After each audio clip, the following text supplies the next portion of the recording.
আজকে ওলের ডগা চচ্চড়ি করবো। ওলের ডগাগুলোকে কেটে ধুয়ে ভালো করে একটু সিদ্ধ করে নিচ্ছি।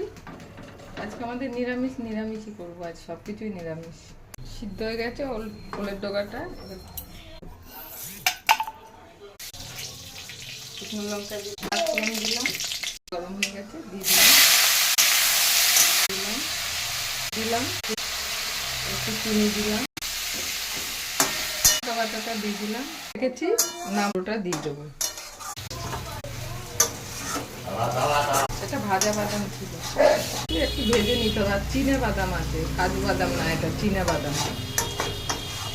ওলের ডগা চচ্চড়ি এবার নামিয়ে দিয়েছি।